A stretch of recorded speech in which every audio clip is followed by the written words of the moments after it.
চ্যানেলটি সাবস্ক্রাইব করে পাশে থাকা বেল বাটনটি প্রেস করে দেবেন নতুন ভিডিও পাওয়ার জন্য। বিভিন্ন সোশ্যাল মিডিয়াতে আমাকে ফলো করতে পারেন, লিংক ডেসক্রিপশন বক্সে দেওয়া থাকবে।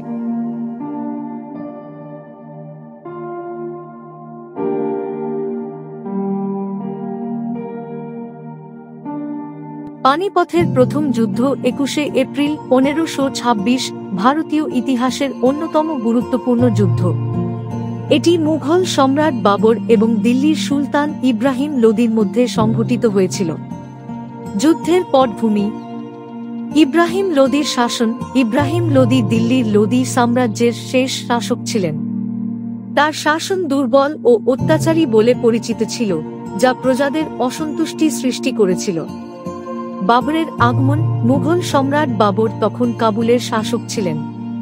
তিনি উত্তর ভারতে একটি শক্তিশালী সাম্রাজ্য প্রতিষ্ঠা করতে চেয়েছিলেন। যুদ্ধে ব্যবহৃত কৌশল: বাবরের সেনাবাহিনী আধুনিক তুর্কি কৌশল ব্যবহার করেছিল, যা তুলগুমা এবং কারবার নামে পরিচিত। তার কাছে তোপখানা বা আর্টিলারি ছিল, যা ভারতীয় যুদ্ধে নতুনত্ব আনেছিল। ইব্রাহিম লোদির সেনাবাহিনী ছিল সংখ্যায় বিশাল, প্রায় 1 লাখ সৈন্য এবং 100 হাতি, তবে তাদের সামরিক কৌশল ততটা আধুনিক ছিল না। যুদ্ধের ফলাফল: বাবরের সেনা তুলনামূলক ছোট হলেও তার কৌশল এবং তোপখানার দক্ষ ব্যবহারের মাধ্যমে তিনি ইব্রাহিম লোদির বিশাল বাহিনীকে পরাজিত করেন। এই যুদ্ধে ইব্রাহিম লোদি নিহত হন এবং লোদি সাম্রাজ্যের অবসান ঘটে। গুরুত্ব: পানিপথের প্রথম যুদ্ধের মাধ্যমে বাবর ভারতে মুঘল সাম্রাজ্যের ভিত্তি স্থাপন করেন।